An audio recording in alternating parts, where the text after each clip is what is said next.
Hello मेरे प्यारे बच्चों। आशा करता हूं, उम्मीद करता हूं आप लोग बहुत ही बढ़िया होगे, मन लगाकर पढ़ाई कर रहे होगे और जबरदस्त तरीके से मेरे प्यारे बच्चों 12th क्लास की प्रिपरेशन कर रहे होगे। आज मैक्रो इकोनॉमिक्स का नेशनल इनकम टॉपिक और नेशनल इनकम में भी मेरे प्यारे बच्चों मेजरमेंट ऑफ नेशनल इनकम की सेकंड वीडियो आप लोगों के लिए मैं लेके आ चुका हूं। फर्स्ट वीडियो जिन बच्चों ने नहीं देखी है वैल्यू एडिशन मेथड की, वो डिस्क्रिप्शन बॉक्स में लिंक है, उसको जरूर देखें, वॉच आउट करें।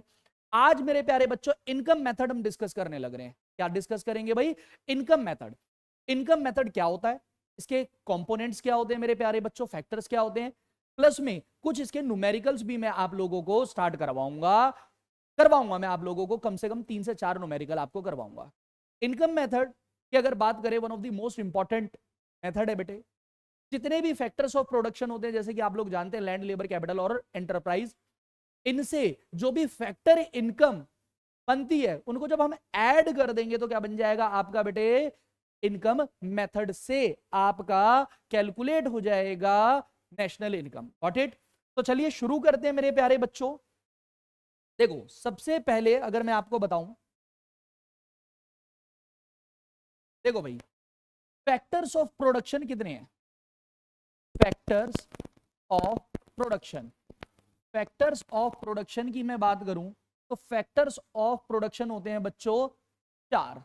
एक होता है बेटे L, L, C and E. Land, labour, capital और एंटरप्राइज। जैसा कि आप लोग जानते हैं मेरे प्यारे बच्चों, लैंड, लेबर, कैपिटल और एंटरप्राइज, इसको हम लेबर कहते हैं। तो लेबर को क्या मिलता है बच्चों? Wages and salary. लैंड के बदले रेंट एंड रॉयल्टी। कैपिटल के बदले इंटरेस्ट और एंटरप्राइज के बदले बच्चों प्रॉफिट। जी हाँ, प्रॉफिट। क्लियर हो रही है बात या नहीं हो रही? जब इन सभी चीजों को आप ऐड कर दोगे, डिटेल में समझेंगे, लेकिन जिस्ट यही है, समरी यही है, कंक्लूजन यही है। जिस बच्चे को क्या पता है, जिस बच्चे को पता है लैंड, लेबर, कैपिटल, एंटरप्राइज, तो लैंड के बदले क्या होता है बच्चों? Rent and royalty. लेबर के बदले वेजेस एंड सैलरी। कैपिटल के बदले इंटरेस्ट, ऑफ एंटरप्राइज के बदले प्रॉफिट होता है। क्लियर हो गई बात या नहीं हो गई? तो यही कंपोनेंट्स हैं, इन शॉर्ट यही कंपोनेंट्स है मेरे प्यारे बच्चों इनकम मेथड के। क्लियर है? तो देखो आगे अगर डिटेल में हम इसको डिस्कस करें तो देखते हैं। सबसे पहले क्या है भाई यहां पर इनकम मेथड? क्या होता है income method? Means all the income that are occurs to the factors of production, wages, profit, rent, interest, जो कि मैंने बताया आप लोगों को, आर समड अप। जब भी आप इनको जोड़ देंगे तो इनकम मेथड में आप क्या कैलकुलेट करेंगे? एनडीपीएफसी। जी हाँ, डायरेक्टली आप पहुंच जाएंगे, किस पे पहुंच जाएंगे बच्चों? एनडीपीएफसी पे पहुंच जाएंगे। हैव यू अंडरस्टैंड और नॉट? बहुत बढ़िया भाई, ठीक है। तो देखो, मेथड्स ऑफ नेशनल इनकम के अंदर टोटल हमारे पास कितनी चीजें आने वाली है? टोटल हमारे पास चीजें आने वाली है 5 चीजें। फैक्टर्स ऑफ प्रोडक्शन 4 है, लेकिन उससे हम 5 चीजें बनाएंगे। सबसे पहले कंपनसेशन ऑफ एम्प्लॉय, ये किससे बन जाएगा बच्चों? आपका लेबर से। रेंट एंड रॉयल्टी, ये किससे बन गया बच्चों? आपका लैंड से। इंटरेस्ट किससे बन गया बच्चों? आपका कैपिटल से। और एंटरप्राइज अर्न करके देगी क्या? प्रॉफिट। ठीक हो गई बात? ये नहीं हो गई सर? ये पांचवी चीज क्या हो गई? पांचवी चीज mixed income of self employed. मैं बता देता हूं, ध्यान से समझेंगे। कई बार क्या होता है, कुछ ऐसे बिजनेसेस होते हैं जो छोटे बिजनेसेस होते हैं, कुछ ऐसे प्रोफेशनल्स होते हैं जो अपनी ही लैंड पे काम कर रहे हैं, किसी को रेंट देने की जरूरत नहीं है, लेबर के तौर पर भी खुद ही काम कर रहे हैं, जैसे चार्टर्ड अकाउंटेंट हो गया, जैसे डॉक्टर हो गया, जैसे टीचर्स हो गए। इसके अलावा जो बिजनेस के अंदर प्लांट है, मशीनरी है, फर्नीचर है, टेबल है, एसी है, जो भी चीजें हैं, वो कैपिटल भी उन्होंने ही अपनी लगा रखी है और प्रॉफिट भी खुद ही कमा रहे हैं। तो in that very particular situation is quite difficult, ये काफी मुश्किल हो जाता है मेरे प्यारे बच्चों सेपरेटली सबको डिफरेंशिएट करना कि भाई लैंड से आपने कितनी इनकम जनरेट करी है, लेबर से कितनी जनरेट करी है आपने लेबर के बदले, ठीक है, कैपिटल का कितना इंटरेस्ट होगा और बिजनेस ने प्रॉफिट कितना कमाया, क्योंकि वो सारी चीजें जो पर्सन है वो अपने पास ही रख रहा है। In that very particular situation हम क्या करते हैं बेटे? सारी इनकम को सेपरेट सेपरेट ना बांट के, इंटरेस्ट, रेंट, रॉयल्टी, प्रॉफिट, इसमें ना बांट के हम क्या करते हैं बेटे, मिक्स्ड इनकम ले लेते। क्लियर हो गई बात, ये नहीं हो गई? ये जो हम बात कर रहे हैं बेटे, compensation of employ, rent and royalty, interest और प्रॉफिट, ये हम बड़ी बड़ी कॉर्पोरेट कंपनी के बारे में बात कर रहे हैं, बड़ी बड़ी कंपनियों के बारे में बात कर रहे हैं। हैव यू अंडरस्टैंड और नॉट? तो ये सेपरेट किया जा सकता है, लेकिन जो छोटे बिजनेसेस होते हैं और प्रोफेशनल्स होते हैं, वो अपनी इनकम को सेपरेट नहीं कर सकते। इसीलिए ये mixed income of self employed में सारी चीजें LLCE सबसे मिलकर जो इनकम जनरेट हुई है उसे mixed income of self employed कहा जाता है। In that situation where it is not possible to separate all the income in the head of rent, royalty, wages and salary, interest and profit. Got it? बहुत बढ़िया भाई। तो आप लोगों को समझ में आ गया। जब मेरे प्यारे बच्चों compensation of employ plus rent and royalty plus interest plus profit और प्लस मिक्स्ड इनकम कर देंगे तो हमारा क्या निकल के आ जाएगा बच्चों? हमारा निकल के आ जाएगा NDPFC। ठीक है, NDPFC। बहुत बढ़िया भाई। तो आगे जरा चेक करते हैं बेटे, components of employ, compensation of employ के अंदर अगर बात करेंगे शॉर्ट फॉर्म में मेरे प्यारे बच्चों, इसको हम क्या कह देते हैं? COE, कंपनसेशन ऑफ एम्प्लॉय कह देते हैं। ये वो अमाउंट है जो कर्मचारियों को क्या किया जाएगा? पे किया जाएगा। लेबर्स को क्या किया जाएगा बेटे? पे किया जाएगा। इसके कितने पार्ट्स होते हैं बेटे? इसके टोटल 3 पार्ट होते हैं। ध्यान से देखेंगे बेटे आप, टोटल 3 पार्ट होते हैं। एक होता है बच्चों आपका क्या? Wages and salary in cash. जी हाँ, wages and salary in cash. इसके अंदर क्या होता है? आपने सुना होगा, आपके भैया जॉब करते हैं घर पे, पापा जॉब करते हैं, मम्मी जॉब कर रही है, बहन जॉब कर रही है, तो क्या होता है भाई? कितनी सैलरी है भाई? 30,000 रुपए सैलरी है, घर पे 30,000 रुपए आता है, तो वो क्या हो गया? Wages and salary in cash. तो in it include wages, salary, bonus, dearness allowance and commission etcetera. Clear हो गई बात या नहीं हो गई? जी हाँ, ठीक है। देखो, बोनस जो है बेटे ये आपका कंपनसेशन का पार्ट होता है, गिफ्ट जो होता है कंपनसेशन ऑफ एम्प्लॉय का पार्ट नहीं होता। उसके बाद wages and salary in kind. कई बार आपने सुना होगा कि भाई मेरे पापा को तो पिक एंड ड्रॉप की सर्विसेज मिलती है। पिक एंड ड्रॉप की सर्विसेज मतलब ऑफिस वाले ही भाई गाड़ी से ले जाते हैं और छोड़ के चले जाते हैं। कई बार आपने सुना होगा कि भाई जो पापा हैं भाई उनको क्या मिलता है? भाई फ्री मकान मिला हुआ है रहने के लिए, या कार मिल गई है भाई, ठीक है, पेट्रोल का खर्चा मिल जाता है। तो ये कैश नहीं मिल रहा, लेकिन मेरे प्यारे बच्चों सर्विसेज मिल रही है, चीजें मिल रही हैं। ठीक है, इसे क्या कहते हैं? अच्छा, ये क्यों मिल रहा है? क्योंकि आपके फादर या मदर उस कंपनी के अंदर जॉब करते हैं। अगर वो जॉब ना कर रहे होते तो क्या ये सारी चीजें सर्विसेज मिलती? नहीं मिलती। तो देखो, इट इंक्लूड्स ऑल नॉन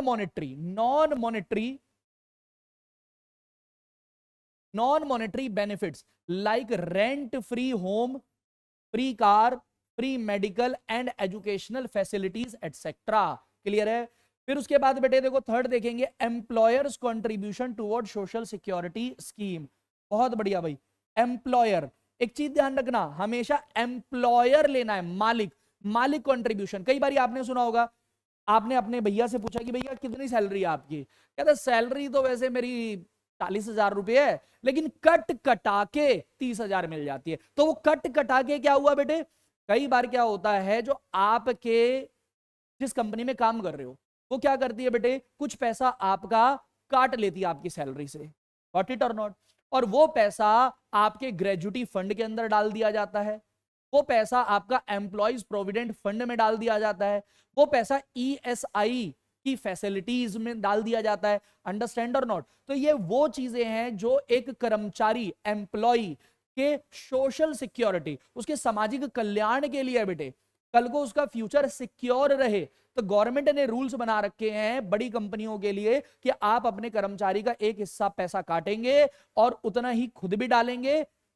मान लो एक व्यक्ति की सैलरी से 10,000 रुपए काटे गए, तो कंपनी को भी 10,000 रुपए डालकर टोटल 20,000 रुपए उस कर्मचारी के ग्रेजुटी के या प्रोविडेंट फंड के खाते में डालना पड़ेगा। अंडरस्टैंड और नॉट? तो ये क्या हो गया बेटे? Employer contribution toward social security scheme. इसके अंदर बेटे contribution to provident fund, gratuity, labour welfare funds etcetera आ जाता है। तो एक आपका कंपनसेशन ऑफ एम्प्लॉय, यानी हमने बेटे COE, इसको शॉर्ट फॉर्म में COE बोल देते, ये पढ़ लिया। अगला जो होता है बेटे रेंट एंड रॉयल्टी। आपको पता है भाई रेंट क्या होता है बेटे?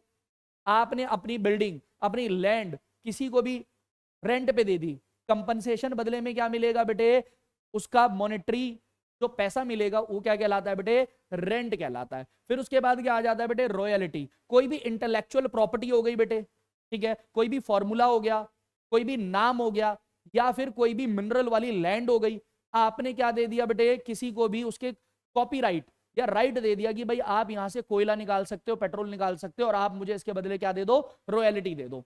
सिंपल सी बात है, अगर इंडिया के अंदर किसी जमीन में पेट्रोल मिल गया तो वो व्यक्ति खुद नहीं निकाल सकता, उसके पास वो ना टेक्नोलॉजी है ना चीज है, सरकार उसको अंडरटेक कर लेगी और सरकार वहां से क्या करेगी बेटे, पेट्रोल निकालेगी, बदले में आपको क्या दे देगी, उस लैंड के बदले रॉयल्टी दे देगी। गॉट इट और नॉट? ठीक है, तो आपको पता चल गया यहां पर रेंट एंड रॉयल्टी के बारे में भी। फिर आ जाते हैं बेटे इंटरेस्ट। इंटरेस्ट यानी ब्याज।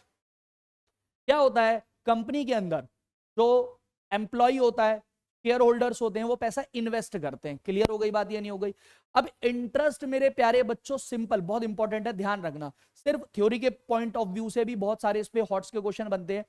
सिर्फ उस इंटरेस्ट को लिया जाएगा जिससे प्रोडक्टिव एक्टिविटी हो रही है, ठीक है, सिर्फ उस इंटरेस्ट से। जो पैसा कंजम्पशन एक्सपेंडिचर में यूज होगा और उस पे जो ब्याज पे किया गया है वो नेशनल इनकम का पार्ट नहीं होगा। लेकिन अगर जो पैसा कैपिटल के तौर पर इस्तेमाल हो रहा है और उस पे जो इंटरेस्ट पे किया गया बेटे, वही पैसा आपका नेशनल इनकम में, वही इंटरेस्ट नेशनल इनकम में ऐड होगा। क्लियर हो गई बात ये नहीं हो गई? तो इसमें मैंने बता दिया, interest refer to a amount received for lending funds to a production unit. जी हाँ, प्रोडक्शन यूनिट, प्रोडक्शन होना चाहिए, ठीक है बेटे। अच्छा, इसके कुछ एक्सेप्शन भी है, देखो, interest paid by government on public डेब्ट and interest paid by consumer as such interest is paid on the loans taken for the consumption purpose. इसको आपने क्या नहीं करना बेटे, इंक्लूड नहीं करना, डज नॉट इंक्लूड। इसी तरीके से interest paid by one firm to another firm, एक फर्म रिलायंस टाटा कैपिटल को अगर ब्याज पे कर रही है तो ये पैसा भी बेटे आपका नेशनल इनकम में नहीं आएगा। वाई वाई वाई, ये इंटरमीडिएट कंजम्पशन का पार्ट माना जाएगा। Have you understand? ठीक, इसी तरीके से आप देखते हैं मेरे प्यारे बच्चों, हम प्रॉफिट की बात करते हैं तो बहुत बढ़िया भाई। प्रॉफिट के अंदर मेरे प्यारे बच्चों क्या होता है, ध्यान से समझने वाली बात है, जो कंपनी ने पैसा कमाया, ठीक हो गई बात, after all the intermediate consumption, revenue ज्यादा हो गया और इंटरमीडिएट कंजम्पशन कम है, तो जो आपका डिफरेंस आया दैट इज प्रॉफिट। क्लियर हो गई बात? और प्रॉफिट के अंदर भी मेरे प्यारे बच्चों क्या होते हैं, तीन पार्ट होते हैं। प्रॉफिट के अंदर आपके कितने पार्ट होंगे, तीन पार्ट होंगे, ठीक है बेटे। अभी उसको बता देते हैं। प्रॉफिट के अंदर एक तो आपका क्या हो जाएगा बेटे, कॉर्पोरेट टैक्स हो जाएगा, दूसरा क्या होगा, रिटेन अर्निंग हो जाएगा, और तीसरा क्या हो जाएगा, डिविडेंट हो जाएगा, डिविडेंट हो जाएगा। क्लियर हो गई बात, ये नहीं हो गई? तो कॉर्पोरेट टैक्स क्या होता है, इसको डिटेल में हम पढ़ लेते हैं बेटे। देखो जरा यहां पर, देखो बेटे, कॉर्पोरेट टैक्स, रिटेन अर्निंग और डिविडेंड। क्लियर हो गई बात? कॉर्पोरेट टैक्स कंपनियों को कहा जाता है कॉर्पोरेट, तो कॉर्पोरेट कंपनियों का टैक्स, कंपनी जो टैक्स देती हैं, it is a part of profit. पहले प्रॉफिट कमाया जाएगा। सपोज दैट मान लो 100 रुपए आपने क्या करा, प्रॉफिट कमाया, ठीक है, इसमें 25 रुपए आपने क्या करा, सरकार को दे दिया। भाई मोदी जी भी कहेंगे ना, मित्रों अकेले अकेले प्रॉफिट कमा रहे हो, हमारा हिस्सा कहां है? तो सरकार के प्रति, देश के प्रति भी बड़ी बड़ी कंपनियों की रिस्पॉन्सिबिलिटी बनती है। तो वो जो टैक्स पे किया जाता है कंपनियों के द्वारा, कंपनियों को इंग्लिश में कहते हैं कॉर्पोरेट, और कॉर्पोरेट जो टैक्स पे करते हैं that is known as corporate tax. या फिर इस टैक्स का दूसरा नाम भी होता है क्या मेरे प्यारे बच्चों, टैक्स ऑन प्रॉफिट, ठीक है, टैक्स बाय बिजनेसेस। क्लियर है? तो देखो यहां पर लिखा हुआ है क्या है, corporate tax. It is the direct tax. जी हाँ, ये डायरेक्ट टैक्स होता है, पेड बाय एंटरप्राइज, जो बिजनेस पे करते हैं to the government on total profit earn by it. It is also known as profit tax या फिर बिजनेस टैक्स। ध्यान रखना, इसको क्या कहा जाता है बच्चों,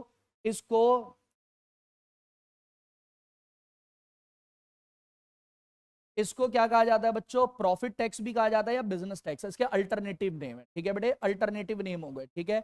उसके बाद आ जाएगा रिटेन अर्निंग। एक समझदार बिजनेसमैन कौन होता है, ये समझदार बिजनेस कौन से होते हैं, वो बिजनेसेस होते हैं जो भविष्य के लिए अपने प्रॉफिट्स को क्या करते हैं बेटे, बचा के रखते हैं।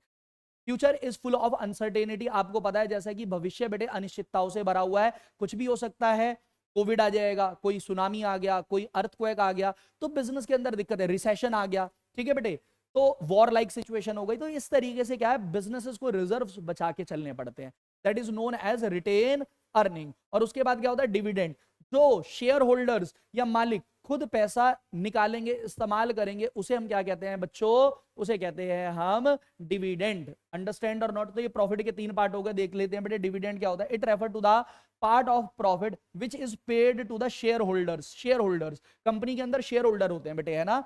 Ratio of their share holding, जो उनकी शेयर होल्डिंग के रेशो में बांटा जाता है एज डिस्ट्रीब्यूटेड प्रॉफिट। उसके बाद क्या आ गया बच्चों, आपका रिटेन अर्निंग आ गया। It refer to the part of profit which is kept, जो कि रख लिया जाता है एज अ रिजर्व, रिजर्व के तौर पर, टू मीट अनएक्सपेक्टेड कंटीजेंसी, भविष्य के अंदर अनिश्चितताएं होती हैं बेटे, उनको मीट करने के लिए, और business expansion. It is also known as, इनका क्या नाम होता है बेटे, अनडिस्ट्रीब्यूटेड प्रॉफिट भी कह देते हैं, सेविंग्स ऑफ प्राइवेट सेक्टर्स भी कह देते हैं। ये ध्यान रखना, सेविंग ऑफ प्राइवेट सेक्टर ये आपके न्यूमेरिकल में आ जाएगा कई बारी। और रिजर्व एंड सरप्लस भी कहते हैं, रिजर्व एंड सरप्लस भी कहते हैं। अंडरस्टैंड और नॉट। देखो अब आगे देखते हैं भाई, यहां पर क्या आ गया, ऑपरेटिंग सरप्लस क्या होता है बेटे, ध्यान से समझना। ऑपरेटिंग सरप्लस, जो बड़ी बड़ी कंपनियां होती हैं बेटे, कौन होती है बेटे, जो कंपनियां होती हैं, यानी बिजनेस के,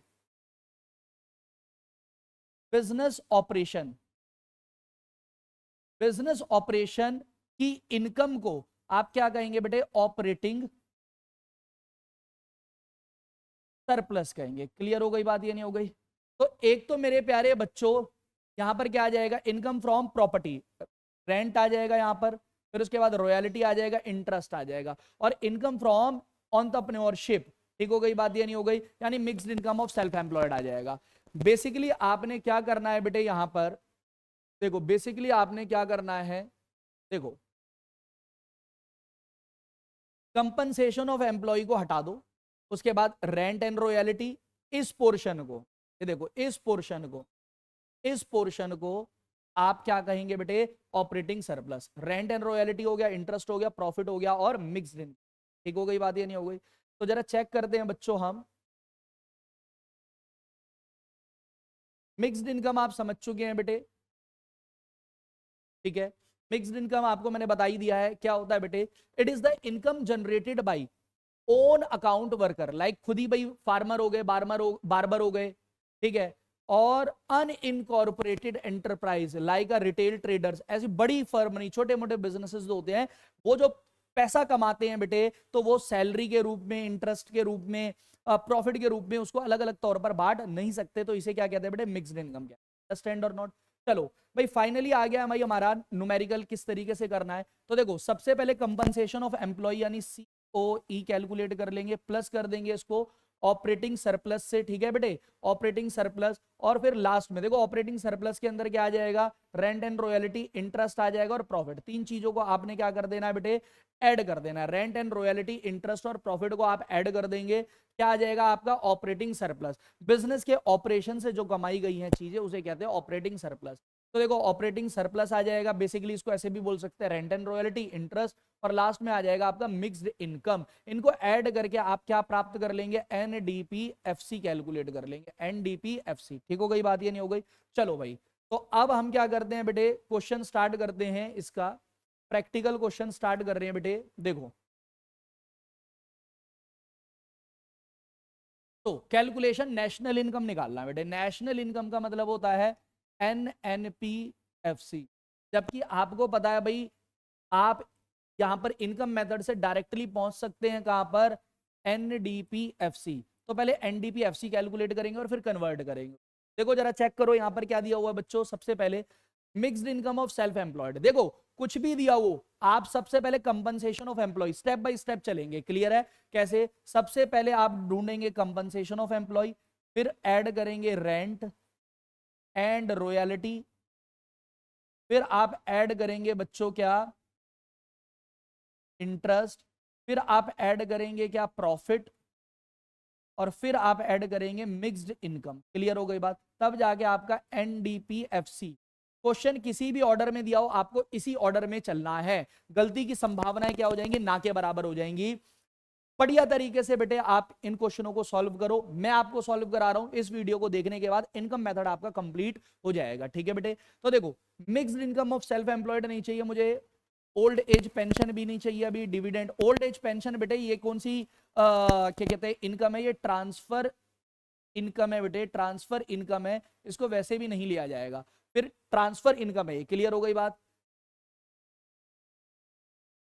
ये ट्रांसफर इनकम है, ठीक है, इसको वैसे भी नहीं लिया जाएगा, ठीक है बेटे। फिर उसके बाद आपका डिविडेंड हो गया, ये प्रॉफिट का पार्ट है। ऑपरेटिंग सरप्लस दे दिया तो डिविडेंड लेने की जरूरत नहीं है। देखो ऑपरेटिंग सरप्लस का मतलब क्या है, ये तीन चीजों को आप रेंट, रॉयल्टी, इंटरेस्ट और प्रॉफिट को ऐड कर दो तो डायरेक्टली ऑपरेटिंग सरप्लस। लो भाई आ गया आपका वेजेस एंड सैलरी, आ गया प्रॉफिट, और employers contribution, employers contribution toward social security scheme. कई बार क्वेश्चन में एम्प्लॉय कंट्रीब्यूशन भी आ जाता है, उसको आपने नहीं लेना, एम्प्लॉयर्स कंट्रीब्यूशन को लेना है, employers contribution toward social security scheme. बहुत बढ़िया भाई। तो अब एक चीज ध्यान रखना बच्चों, एम्प्लॉयर का जो कंट्रीब्यूशन है और वेजेस एंड सैलरी है, इसको मिलाकर आपका सीओई बन जाएगा। तो सबसे पहले मैं क्या ले लूंगा, यहां पर देखो मैं क्या कैलकुलेट कर रहा हूं, एनडीपी एफसी कैलकुलेट कर रहा हूं, ठीक है भाई। तो एनडीपी एफसी के लिए सबसे पहले मुझे क्या चाहिए बेटे, वेजेस एंड सैलरी, प्लस कर दूंगा देखो employers contribution to social security scheme, ठीक हो गई बात, employers contribution towards social security scheme. फिर मुझे चाहिए बेटे, अब ये मेरा मिलाकर, ये बेटे मेरा मिलाकर क्या बन गया, कंपनसेशन ऑफ एम्प्लॉय, क्लियर हो गई बात। फिर भाई मैं इसमें ऐड कर दूंगा मेरे प्यारे बच्चों, क्या रेंट एंड रॉयल्टी चाहिए, चेक करो रेंट एंड रॉयल्टी दिया हुआ है भाई, सीधा ऑपरेटिंग सरप्लस दे दिया है, सीधा आपको क्या दे दिया बच्चों, आपको सीधा क्या दे दिया यहां पर, ऑपरेटिंग सरप्लस। तो आपने यहां पर क्या कर लिया, ऑपरेटिंग, हमेशा नहीं होगा बेटे ऑपरेटिंग सरप्लस देगा, कई बार देगा कई बार ही नहीं देगा, तो आपने ऑपरेटिंग सरप्लस निकाल लिया, क्लियर हो गई बात या नहीं हो गई। फिर उसके बाद मेरे प्यारे बच्चों आपने क्या कर देना है, ध्यान से सुनो, ऑपरेटिंग सरप्लस के बाद, हालांकि मुझे यहां पर क्या दिया हुआ था, प्रॉफिट भी दिया हुआ था बेटे, इसको आपने नहीं लेना, ठीक हो गई बात। ऑपरेटिंग सरप्लस के बाद मुझे mixed income of self employed चाहिए, तो मुझे दे दिया mixed income of self employed, number 1 पे यही दिया हुआ है। तो जरा चेक करो बेटे, वेजेस एंड सैलरी आपको कितनी दी हुई है, वेजेस एंड सैलरी आपको दी हुई है बेटे 500। फिर हमने यहां पर ऐड कर दिया वेजेस एंड सैलरी के बाद employers contribution to social security scheme दिया हुआ है 50। फिर बेटे ऐड कर देंगे ऑपरेटिंग सरप्लस, आपको क्वेश्चन के अंदर दिया हुआ है बेटे 900, और फिर आपको ऑपरेटिंग सरप्लस जो दिया हुआ है, मिक्स्ड इनकम जो दिया हुआ है बेटे, mixed income of self employed, वो दिया हुआ है 200। इसको हमने ले लिया बेटे, तो 500 और ये 1100, ये हो गया आपका 1650, ठीक है बेटे, करोड़ सीआर। लेकिन अपने को चाहिए एनएनपीएफसी यानी नेशनल इनकम, क्वेश्चन में दिया हुआ एनडीपीएफसी। तो मेरे प्यारे बच्चों डोमेस्टिक को कन्वर्ट करेंगे नेशनल में, और इसके लिए क्या होता है बेटे, एनएफआईए को क्या करना होता है बेटे, बाकी तो सारी चीजें सेम है।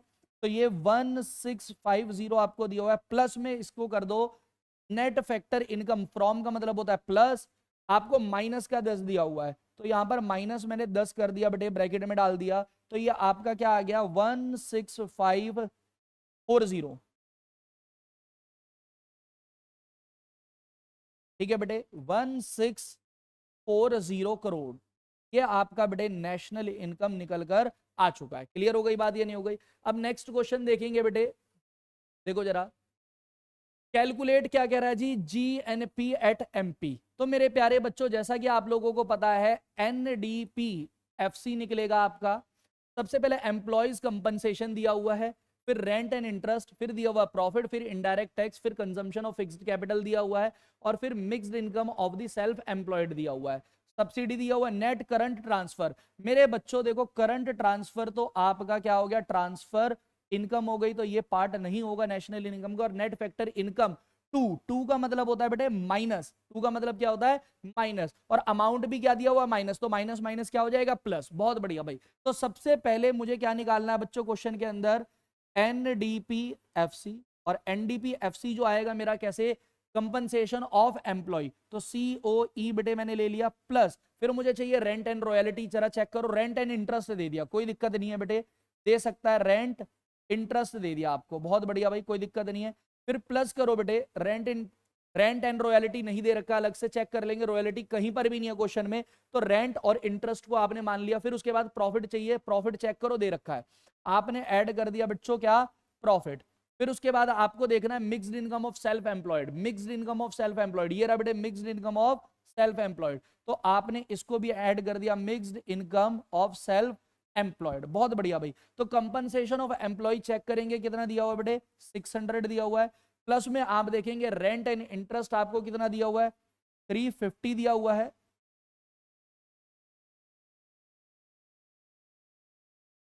350 दिया हुआ है। प्लस में प्रॉफिट ऐड कर देंगे, प्रॉफिट जो दिया हुआ है आपको बेटे 200 दिया हुआ है। और बच्चों mixed income of self employed आपको 850 दिया हुआ है। जरा चेक करेंगे बेटे, 600 हो गया, 200 हो गया, 800, 1650, 1700 और 300 ऐड कर दिया बेटे, ये कितना हो गया 1900 करोड़। ये आपका 1900 करोड़ हो गया। क्वेश्चन में आपको कहा है कि नहीं भाई हमारे को क्या चाहिए, जीएनपी एट एमपी। तो जीएनपी एट एमपी को मैंने ले लिया बेटे कहां पर, लेफ्ट हैंड पे। राइट हैंड पे ले लिया जो हमने निकाल लिया है एनडीपीएफसी। अब देखो नेट से कहां जाना है, ग्रॉस पे। तो ऐड कर देंगे क्या बेटे, डेप्रिसिएशन, क्योंकि ग्रॉस बड़ा होता है। फिर डोमेस्टिक से जाना है नेशनल पे, तो डोमेस्टिक छोटा, नेशनल बड़ा, बड़े के लिए प्लस कर देंगे क्या, NFIA। ठीक हो गई बात, ये नहीं हो गई बेटे। डोमेस्टिक से जाना है आपको नेशनल पे। फिर उसके बाद एफसी से कहां जाना है, एमपी। एफसी छोटा होता है, एमपी बड़ा, बड़े के लिए आपने प्लस कर देना है बेटे क्या, NIT, नेट इनडायरेक्ट टैक्स। अब जरा चेक करो, एनडीपीएफसी हमने निकाला था कितना, 1900 करोड़। डेप्रिसिएशन जरा चेक करो बेटे, क्वेश्चन के अंदर depreciation consumption of fixed capital दे रखा है आपको, चेक करो कितना बेटे, 200। तो ये आपने ऐड कर दिया 200 plus NFIA, net factor income to abroad, minus का दिया हुआ है और ये भी माइनस है, तो माइनस माइनस क्या हो गया, प्लस हो गया बेटे। क्लियर हो गई बात, ये आप समझे। Net factor income to abroad दिया हुआ है, टू अब्रॉड, तो टू होता है माइनस, मैंने पहले भी समझाया हुआ है, और माइनस माइनस माइनस क्या हो गया, प्लस। ये कैच है बेटे, यहां पर बच्चे फंसते हैं, ध्यान रखना, यहां पर बच्चे फंसते हैं। तो ये प्लस का हो जाएगा आपका कितना बेटे, 100। ठीक है, फिर प्लस करेंगे NIT, नेट इनडायरेक्ट टैक्स। क्या आपको NIT दिया हुआ है, इनडायरेक्ट टैक्स दिया हुआ है बेटे कितना, 160। तो प्लस करेंगे बेटे, मैं ब्रैकेट में लिख देता हूं 160, माइनस कर देंगे सब्सिडी। सब्सिडी आपको दिया हुआ है 40। क्लियर है बेटे, तो ये आपका प्लस का 120 आ गया। ठीक है बेटे, तो अब देखो 1900 ये हो गया, 2100, 2200, 2200 और 120, ये हो गया आपका 2320 करोड़। 2320 करोड़ आपका क्या आ चुका है बेटे, जीएनपी एट एमपी आ चुका है। बहुत बढ़िया भाई, आई होप, मैं आशा कर रहा हूं, उम्मीद कर रहा हूं कि आपको चीजें बेटे बढ़िया तरीके से क्या हो रही है बेटे, समझ में आ रही हैं।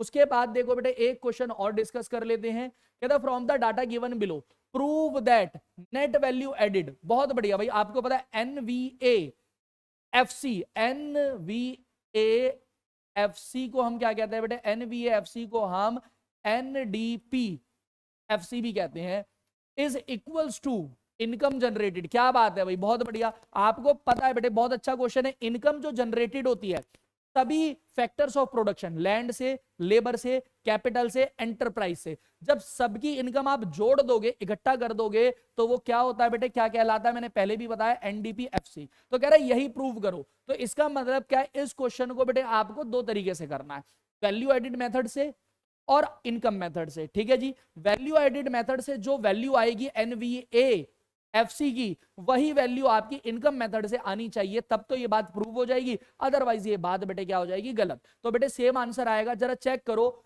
आपको याद होगा पिछली क्लास के अंदर मैंने आप लोगों को कराया था, क्या कराया था बेटे, तो हम दो पार्ट्स में बांट लेते हैं।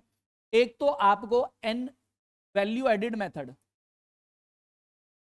Value added method. अब वैल्यू एडिड मेथड मैंने लिख लिया यहां पर, और इस तरफ मैंने लिख लिया बच्चों income method.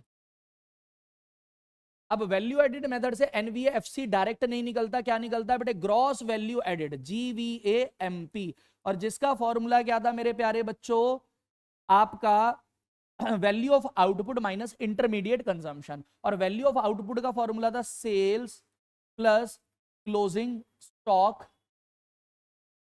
Minus opening stock.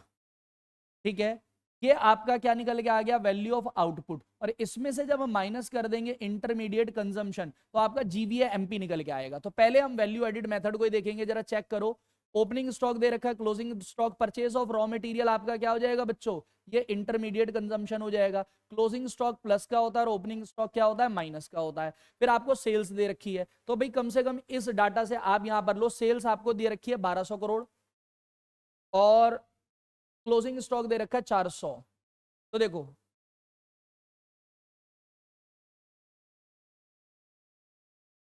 यहां पर बेटे जीवीएमपी के लिए सेल्स आपको आ गई 1200 करोड़, प्लस ये आपको दे रखा है क्लोजिंग स्टॉक आपको दे रखा है 400 और ओपनिंग 200। तो ये प्लस कर देंगे 400 बेटे, 400 को प्लस कर दिया और माइनस कर दिया 200 को, और माइनस कर देंगे इंटरमीडिएट कंजम्पशन यानी purchase of raw material. Purchase of raw material आपको दे रखा है 300 करोड़। कोई और भी चीज चेक कर लेते हैं बेटे, कहीं आपको दिया हो, इसके अलावा तो नहीं दिया हुआ, purchase of raw material he question के अंदर दिया हुआ है। तो परचेज ऑफ रॉ मटेरियल आपका कितना है, परचेज ऑफ रॉ मटेरियल आपको दे रखा है 300। ठीक है बच्चों, तो देखो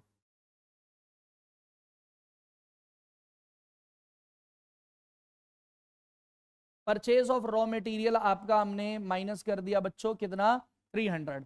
चेक करेंगे बेटे ग्रॉस वैल्यू एडिड कितना आ गया, 1200 और 400, ये 1600। 1600 में से बेटे माइनस कर दो आप कितना, 500, ये आ गया 1100 करोड़। क्या आपका जीवीएमपी आया, जीवीएमपी से आपको क्या चाहिए, एनवीएएफसी चाहिए। जीवीए एमपी में निकाल चुका हूं, ग्रॉस से मैं नेट पे जाऊंगा, नेट होता है छोटा, माइनस कर देंगे क्या, डेप्रीसिएशन। वीए सेम है, एमपी से जाना है एफसी पे, एमपी बड़ा एफसी छोटा, तो माइनस कर देंगे क्या, एनआईटी नेट इनडायरेक्ट टैक्स। अब वैल्यू पुट कर देते हैं 1100 माइनस डेप्रीसिएशन और इनडायरेक्ट टैक्स देखेंगे बेटे। डेप्रीसिएशन चेक करो, purchase, corporate tax, undistributed dividend, rent. Depreciation आपको दे रखा है बेटे, डेप्रीसिएशन आपको दे रखा है 200, तो माइनस कर दो बेटे डेप्रीसिएशन आप 200 का। और एनआईटी नेट इनडायरेक्ट टैक्स जरा चेक करते हैं, क्वेश्चन में दिया हुआ है इनडायरेक्ट टैक्स दिया हुआ है बेटे कितने का, 150, और सब्सिडी दी हुई है 50 की। इनडायरेक्ट टैक्स दिया हुआ है आपका 150 और सब्सिडी दी हुई है आपको 50 की। तो देखो यहां पर माइनस ब्रैकेट में इनडायरेक्ट टैक्स 150 और माइनस कर देंगे बेटे 50। क्लियर हो गई बात। तो ये बेटे ये माइनस का हो गया और 50 क्या हो गया, प्लस का हो गया, तो माइनस का 100। ठीक हो गई बात। तो माइनस का 100 आ गया, यहां पर से 1100 में से 200 गए तो बचा 900, 900 में से माइनस हुआ तो बेटे कितना बचा, 800 करोड़। ये आपका आ चुका है एनवीए एफसी आ चुका है, एनवीए एफसी आ चुका है, बहुत बढ़िया। अब चेक करते हैं बेटे, इनकम मेथड से चेक करना है, इनकम मेथड से हम डायरेक्ट एनडीपी एफसी पे पहुंच जाते हैं बेटे। कैसे पहुंचते हैं, सबसे पहले कंपनसेशन ऑफ एम्प्लॉय चाहिए, चेक करो कंपनसेशन ऑफ एम्प्लॉय दे रखा है, वेजेस एंड सैलरी दे रखी है, वेजेस एंड सैलरी 350 दी हुई है, subsidy, indirect tax, subsidy, indirect tax, depreciation, interest, rent, dividend, undistributed profit दिया हुआ है, कॉर्पोरेट टैक्स दिया हुआ है, सेल्स दिया हुआ है, परचेज। तो मेरे प्यारे बच्चों वेज कंपनसेशन ऑफ एम्प्लॉय के नाम पे सिर्फ आपको वेजेस एंड सैलरी दी हुई है, तो यहां पर मैंने लिख लिया वेजेस एंड सैलरी। फिर प्लस करेंगे बच्चों रेंट एंड रॉयल्टी, चेक करो रेंट एंड रॉयल्टी दिया हुआ है, रेंट दिया हुआ है, बिल्कुल दिया हुआ है। क्या रॉयल्टी भी दी हुई है क्वेश्चन के अंदर, क्वेश्चन के अंदर रॉयल्टी नहीं दी हुई है, रेंट दिया हुआ है, इंटरेस्ट दिया हुआ है। ठीक है बेटे, तो मैंने क्या करा भाई, यहां पर प्लस कर दिया बेटे रेंट और प्लस कर दिया बच्चों क्या, इंटरेस्ट। बहुत बढ़िया भाई, रेंट और इंटरेस्ट प्लस कर दिया। उसके बाद आपको चाहिए था, रॉयल्टी है नहीं तो प्रॉफिट चाहिए था, प्रॉफिट तो डायरेक्ट दिया हुआ नहीं है, प्रॉफिट बच्चों डायरेक्ट दिया हुआ नहीं है आपको, डिविडेंड दिया हुआ है, कॉर्पोरेट टैक्स दिया हुआ है, और क्या रिटेन अर्निंग है हमारे पास, सेल्स हो गया, अनडिस्ट्रीब्यूटेड प्रॉफिट दिया हुआ। इन तीनों को ऐड कर लेंगे तो क्या बन जाएगा आपका बेटे, प्रॉफिट बन जाएगा, कॉर्पोरेट टैक्स, अनडिस्ट्रीब्यूटेड प्रॉफिट और डिविडेंड। तो मैंने यहां पर बेटे ऐड कर दिया, प्लस कर दिया corporate tax plus undistributed profit plus बेटे डिविडेंड, डिविडेंड। ठीक है बेटे, अब इनकी वैल्यू हम और ऐड कर देंगे बेटे, क्या mixed income of self employed, देख लो जरा क्वेश्चन में दिया हुआ है क्या, subsidy, indirect tax, depreciation, interest, rent. आपको बेटे क्वेश्चन के अंदर mixed income of self employed नहीं दिया हुआ, तो अब वैल्यूज ले लेंगे, वेजेस एंड सैलरी बेटे 350 है,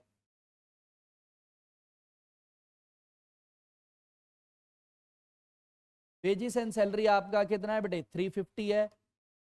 रेंट क्वेश्चन के अंदर आपका दिया हुआ है बेटे, रेंट आपका दिया हुआ है 150 और इंटरेस्ट दिया हुआ है 100।